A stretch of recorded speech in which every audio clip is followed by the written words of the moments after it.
There's a quiet power living in Alberta right now. You have it, so do I. It's the power of where you save your money. Keeping your money at ATB means we can create loans for the people, places, and businesses that make Alberta, Alberta. Talk to ATB about the Amplified GIC for business with a rising rate and flexible cashability. Get your money working for you. And Alberta, too. ATB listens. Blog Talk Radio. Well, good morning, Divas, and welcome to the Divas That Care Network. My name is Candace Gish, and I'm the host of the show. Well, I am just so excited for any of you that have just tuned in for the very first time. Welcome to the Divas That Care. We're very excited to have you. We are a group of committed women that are working to make the world a better place. We love interviewing women from around the globe who have our stories to share with all of you. So, make sure that you check out our website at divasthatcare.com for all of our past shows. And for any of you that have our returning guests, thank you so much. You're going to love our brand new diva to our show today. So I am going to be introducing you to a lady that I had the pleasure of listening to. It must have been almost 2 months ago here. And this woman really inspired me. I loved when she was talking. She was just so inspiring, and she had this light about her that really drew me in. I thought, you know what, I really need to get to know her. I didn't have a lot of opportunities at this event. I kind of was listening to her and, mentioning a few things here and there. But I thought, you know what, when I have the opportunity, I want to get to know her and have her on the show so that all of you can listen to her story. And it's just going to be wonderful. So Candace Newton Caput, welcome to the show. I'm very excited to have you. Aw, Candace. It's a Candace to a Candace. What can I say? and you spell it my way, too, and that's the only way to spell Candace as far as I'm concerned. Thank you for having me. Oh, well, I'm so excited. And, Candace, can you just spend a couple of minutes here, because you're brand new to our show, and I do want to spend a second here just welcoming you to the Divas That Care, because I know that you definitely are a diva that cares, and you're doing so many amazing things out there. Could you spend, a few minutes talking about yourself, telling us who you are so our listeners can get to know you? Sure. So I like long walks on the beach. I like red wine. No. Oh, this isn't the dating one. Oh, sorry. So I first want to help everybody be able to pronounce my married last name. So Chaput or Chaput is how we say it. And I know it's really hard to figure that out, but anyways, it's Candace Newton Chaput or Chaput. However, if you want to be French, you can say Chaput. If you want to be Canadian, you say Chaput. But anyways, so I was born in British Columbia, and I was raised in a family that had their own challenges. My parents did the best they could, but both of them were veterans. They both had issues with PTSD, and of course, they grew up in survival mode. So when you grow up in survival mode, that's reactionary mode. So you don't have a lot of skills when you're raising children. So emotional security and stability was really not part of our growing up. It was more just give them what they need. And my mom and dad, to the best of their ability, gave us our physical needs to the degree that they could. Unfortunately, my dad had a ferocious anger issue. He was physically abusive, and my mom was a fighter as a woman. And so she fought back. And so anyways, it was a constant world war zone in our home. However, in spite of all of that, I was able, and I feel really blessed to be able to do this, to evolve enough emotionally and intelligently through lots of hard work to get myself to a place where I could really understand where my parents were coming from. And so I could actually see them as human beings who were there before I existed and had their own stories. And I was able to give them that space to be human. Took lots of work. But as a result of that, I took off and ran away from home at 12. My parents had lived in Prince George. Then we moved down to the Lower Mainland in Vancouver, and I left at 12 and lived a street life and was very precocious and all about survival myself, and had a unfortunate bunch of experiences, one that ended up being in foster care for a short period of time, left when the foster parents or the male in the foster family attempted to touch me inappropriately. I fought back, got out of it, went back on the street where I felt I was safer. And then, through a series of really desperate emotional choices, I got pregnant at 17. I ended up aborting the baby. That's not something I wanted to do, so I struggled with that. I didn't have any religious values around it, but as a woman, as a girl, I felt really challenged about making a decision that would bring harm to what I believed was an innocent. So I struggled with that. And then in order to deal with that, at 19, I got pregnant again. And this time I kept the baby. And he is now my wonderful 41-year-old boy, who I was a single mom to for 3 years before I met my first husband, who kindly adopted him and made him his own. And then my husband and I at that time ended up having 3 more children, so 4 kids altogether. They're all adults, ranging 41, 36, almost 33 and 29, 2 boys, 2 girls, and 2 grandchildren, a 19-year-old and a 15-year-old. And so, very full life. And then my ex-husband and I, at one point, moved to South Africa during apartheid in 1983 to 1985, where he had aspirations to be a missionary, and I did not. And I learned about myself. That's where I discovered my strengths for who I was and learned a lot about culture and adjustment. Came back to Canada. Unfortunately, our marriage did not last. We tried for 16 years, and we ended up divorcing, and I was single for many years, and then I met my current husband, and my only last husband, I just want to say, and we've been married 8 years, and between us we have 6 kids, adult kids, and and I got busy involved in radio and adult education. I was teaching women based on the skills and occupations that I've learned over the years, and as well as helping women really get to understand why they're reacting to things the way they do and how they can move forward in that. So I've sort of built this life around radio and television. I was a television producer through a series of Canadian television shows between 2008 and 2010. And we ended up creating a series where we interviewed over 180 celebrities, and that show was sold in different markets around the world. And, it was very interesting, lots of growth. And so here I am today. Oh, my goodness. I know. So now and then I formed Unlocking Secrets for Women Resources Incorporated in 2004, which was an education and media consulting company. And I've continued to do that. I've just added coaching and healthcare advocacy onto that piece. And I take private consulting, and I do what I would call 911 coaching. So if someone's got an immediate crisis, I am a resource person to come to, and then I will lead them on to a coach that will stay with them more long term. So that's me in a nutshell. That's you in a nutshell. And I'm thinking here, oh my goodness, listen to the life that she's had and what she's done and how she's overcome things and just the experiences that you have. And I can see why now you are definitely working with, women, and you obviously are working with men too, but working through crisis, like you were saying, your emotional crisis and relationship coach, because that's really what you are. You have lived it. You've talked the talk and you're walking the walk. It's just amazing. And so I want to dive into more about your business though, because you have done it. You've got a lot of experience there. Let's go back and talk about why you decided to put this all together. I can understand that you've done a lot of things to your life, but I want to know how you kind of put it all together to make it what you are doing today.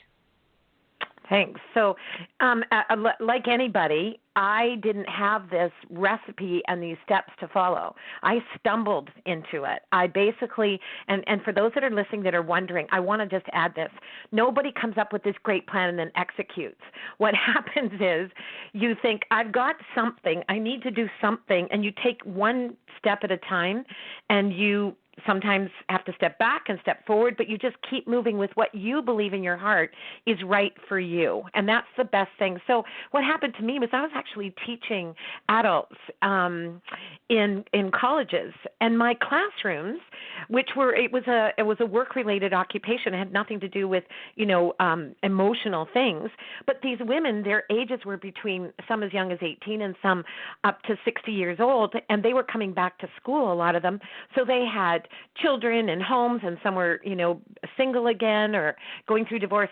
And our conversations, they would look at me and they would say, Candace, can we just set aside the learning for a minute? And can you tell me, did you ever have this experience? And I found that I had to really be careful because I found our classroom time ended up being used sometimes for these women who are really desperate to hear other women that have gone through things and have come out the other side. So yes. I thought to myself, wait a minute, this is coincidence. And I was working with some physicians at the time because I have a bit of a background in healthcare.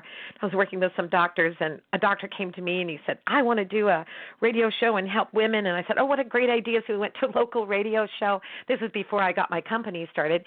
And we went to a local radio show. I had no idea what I was doing. We just showed up at this, we phoned up the radio show and just said, hey, we'd like to come and talk to you about doing a radio show. And I figured, you know what, I'm going to jump off the doctor because he's got credibility and I can talk. And that's my contribution.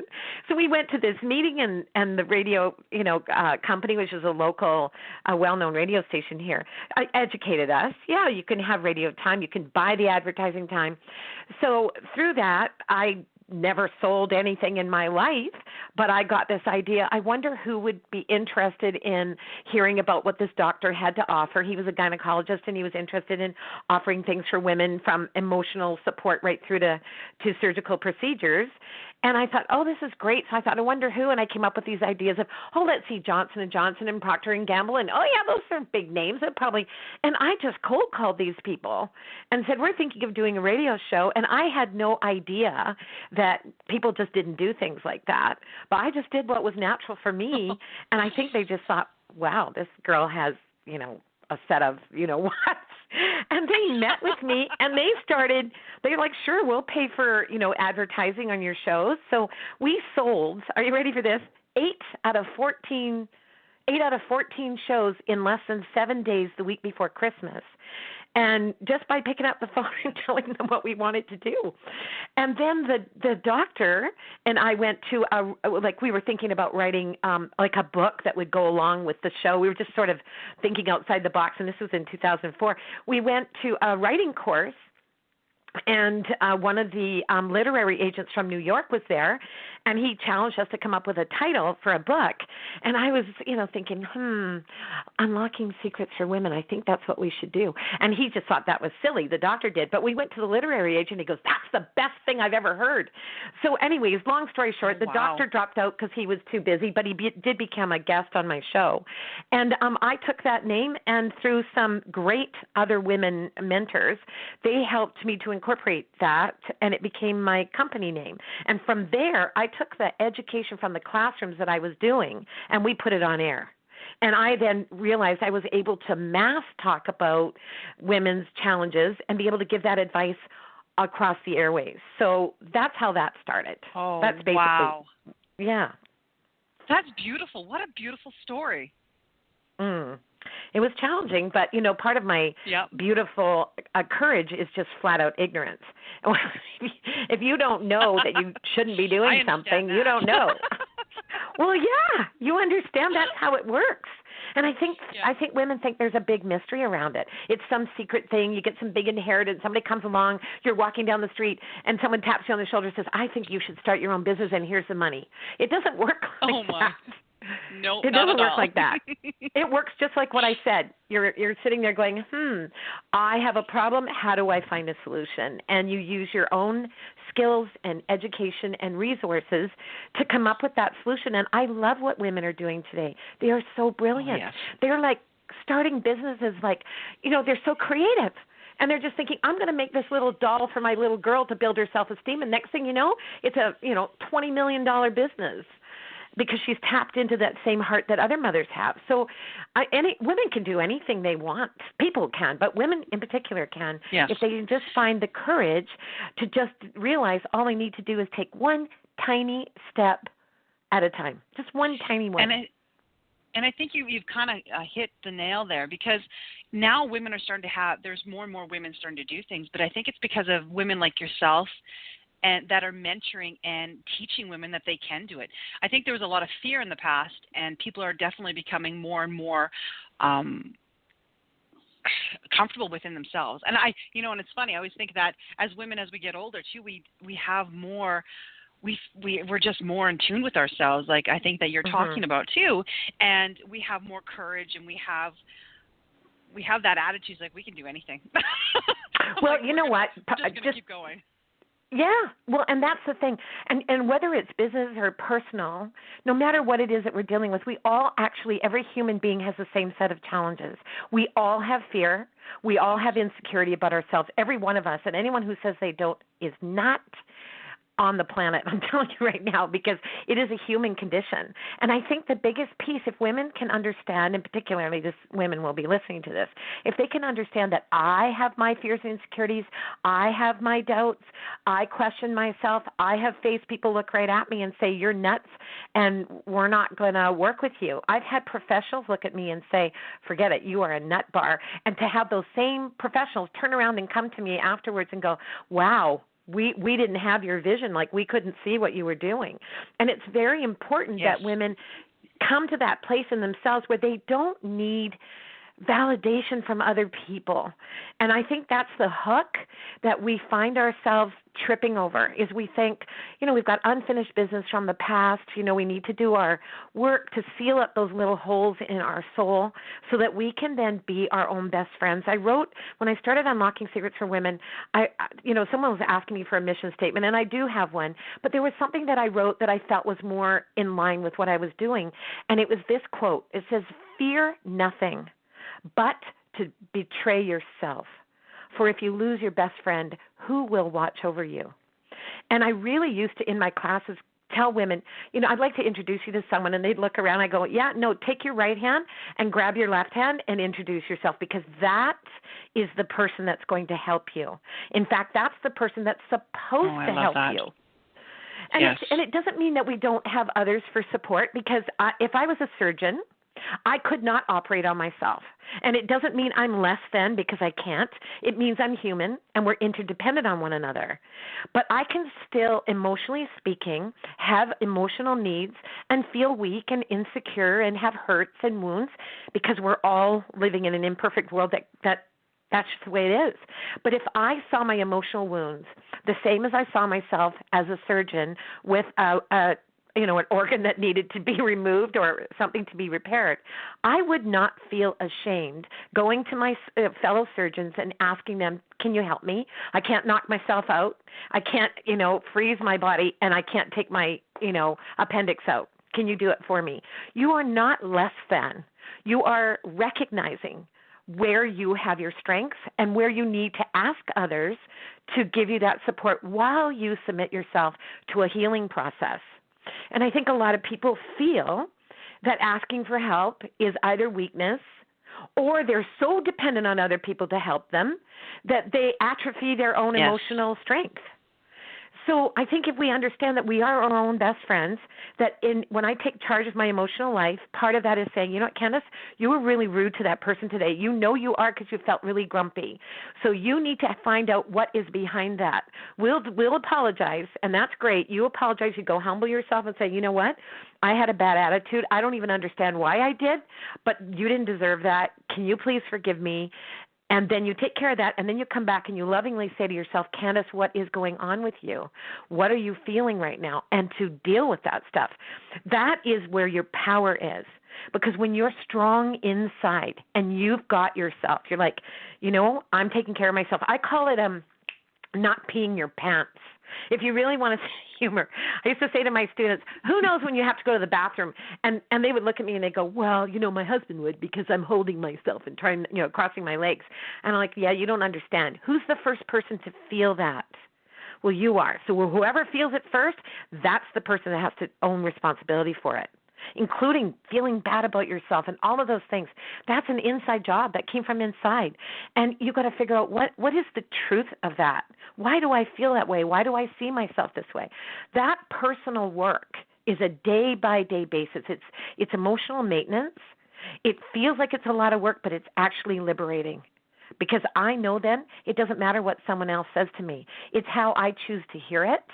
And if it's got a hook in me, then I get to figure out why, and then I get to release that person because maybe they didn't even know they were coming across that way, but if I interpret it that they did, I weaken myself. So my best friend is me, and I have to be able to manage myself. I wouldn't dream of asking someone else to tell me when I had to pee, seriously.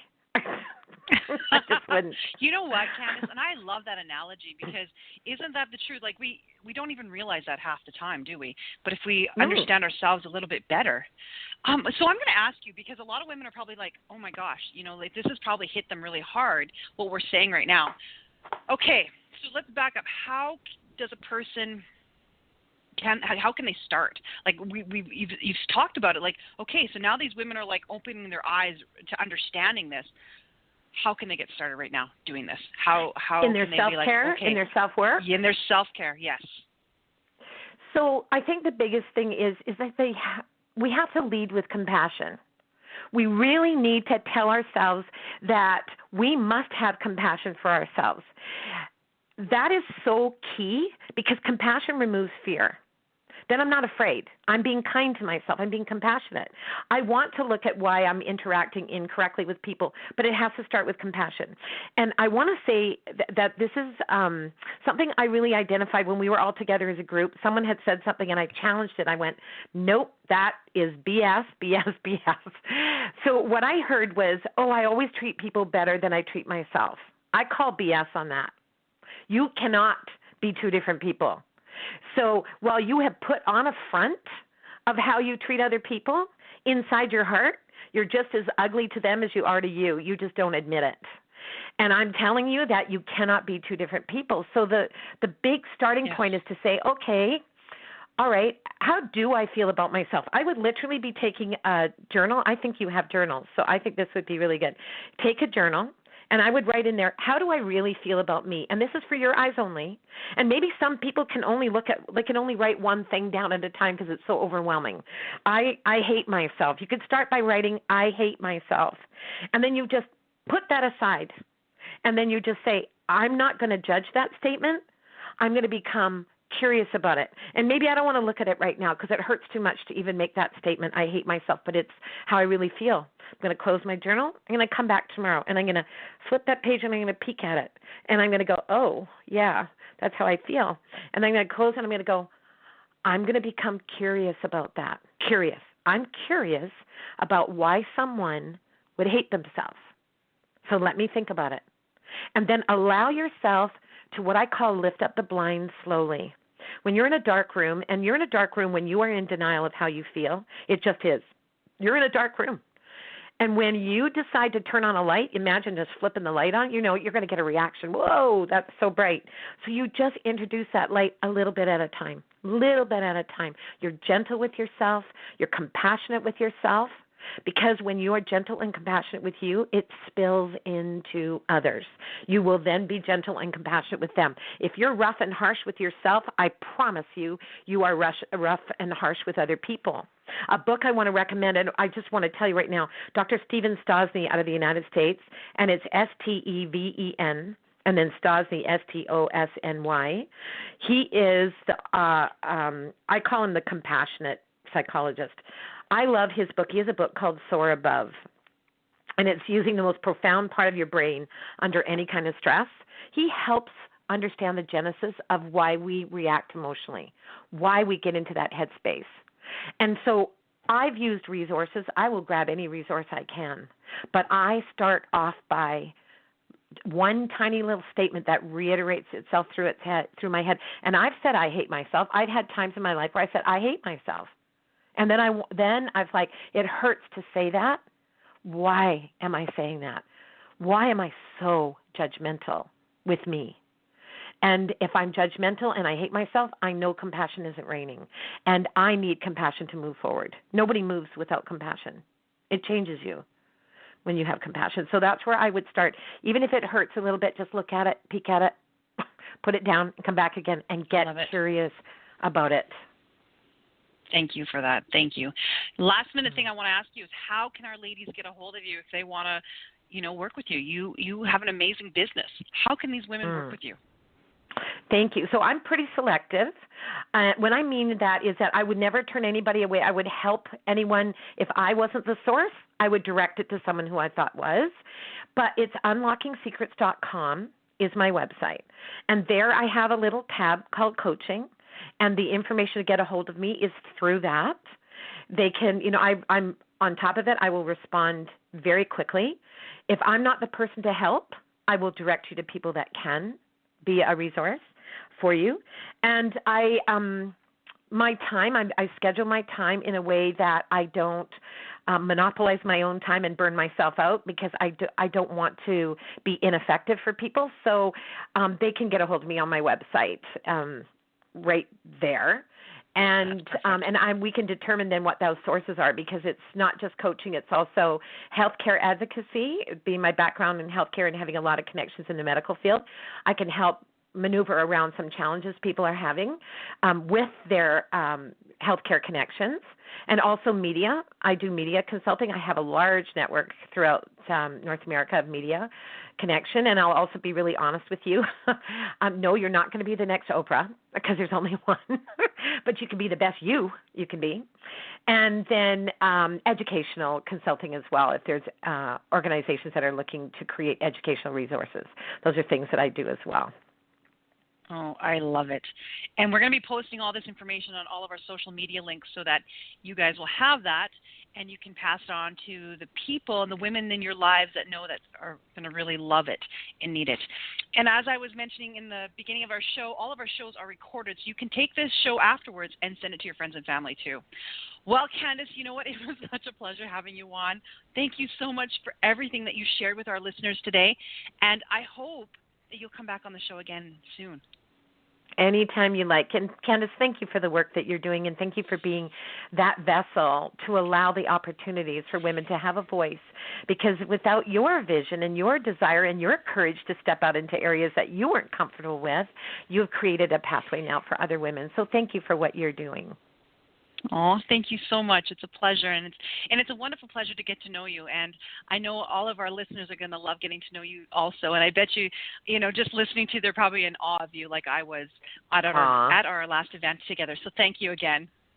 Oh, you're welcome. Well, I poo and pee like everybody else, so welcome to the world of humanity. Exactly. And oh my goodness, thank you to all of our amazing listeners. It's because of you we've been doing this show now for over 8 years, and we thank you for that. And thank you for supporting all of our other hosts on the network now. So I hope that each and every one of you has an amazing day, and that you find something that you can do for somebody else, and that would be wonderful. So thanks again, everybody. Take care. Until next time. Bye-bye.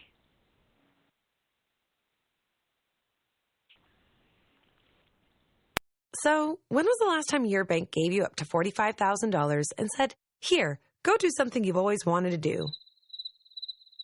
We hear you.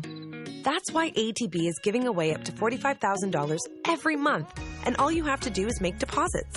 So you can dump that debt, work up your wedding fund, or travel to that major music fest. Just imagine where you could deposit yourself with ATB. Details at atb.com/deposit.